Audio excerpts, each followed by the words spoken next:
আসসালামু আলাইকুম ওয়া রাহমাতুল্লাহ। সবাইকে শুভেচ্ছা এবং অভিনন্দন জানাচ্ছি অশ্বয় রাজু ভাই ইউটিউব চ্যানেলের পক্ষ থেকে এবং রাজু আহমেদ রুবেল ফেসবুক পেজের পক্ষ থেকে।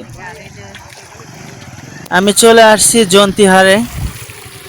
জন্তিহারের কিছু দৃশ্য এখন আপনাদেরকে দেখানোর চেষ্টা করব। যখন সারা বাংলাদেশের কোথাও কোনো পানি নেই সেই সময়টাতেও কিন্তু জন্তিহারে দেখতে পাচ্ছেন এপার থেকে ওপার যাওয়ার জন্য পানির মধ্যে দিয়ে যেতে হচ্ছে। এখানে এখনো নৌকা চলাচল করতেছে।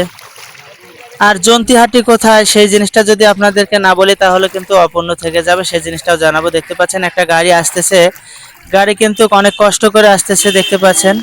ও মাই গড, গাড়ি উঠাতে খুব কষ্ট, একদম বাঁকা হয়ে যায়, মনে হয় গাড়ি পড়েই যায় এরকম অবস্থায় গাড়িটা। আর দেখুন গাড়িটা ডুবু ডুবু ভাবে কিন্তু চলে যাচ্ছে। মোটর পানির সাথে ছো ছো করে চলে গেল মোটর, আর একটু হলে মোটরে পানি ঢুকতো, মোটরটা পুড়ে যেত, আর এই অসহায় গাড়ি চালক ভাইটি অনেক ক্ষতির মধ্যে পড়ে যেত।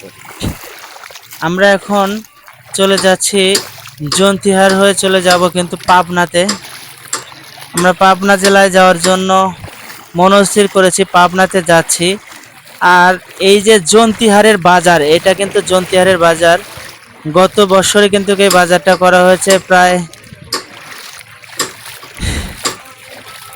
কোটি টাকা খরচ করে এখানে বালু ফেলা হয়েছে, বালু ফেলে বাজারটা করা হয়েছে। দেখতে পাচ্ছেন সেই বাজারের পাশেই আছি আমি জন্তিহারে। আর সিরাজগঞ্জ জেলার সবচেয়ে বড় যে বাঁশের সাঁকো বা সেতু বলতে পারেন তা কিন্তু এখানে পাবেন এই জন্তিহারে। এটা হচ্ছে জন্তিহার বাজার। জন্তিহার বাজারের অবস্থাটা দেখুন, এগুলো কিন্তু বাজারের ঘরগুলো। আমি এখন সিরাজগঞ্জ জেলার উল্লাপাড়া উপজেলার মোহনপুরের জন্তিহারে এসেছি। এখান থেকে পাবনা জেলা আর মাত্র 4 কিলোমিটার গেলে পাবনা জেলা পাবো ইনশাল্লাহ।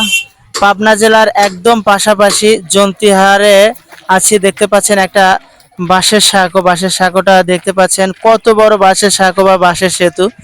এই জায়গার লোকজনের ওই পাশটাতে যে বাঁশের সাঁকোটা দেখতে পাচ্ছেন, এই যে গাছগুলো দেখতে পাচ্ছেন, এই পাশটা কিন্তু অনেক বড় একটি গ্রাম।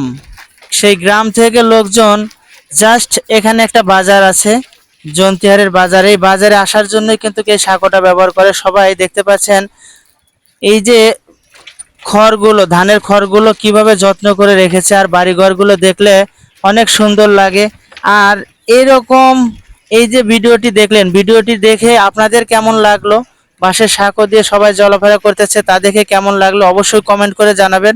উৎসাহ পেলে এই ভিডিওগুলো আরো বানাবো। সাথে থাকার জন্য অসংখ্য ধন্যবাদ।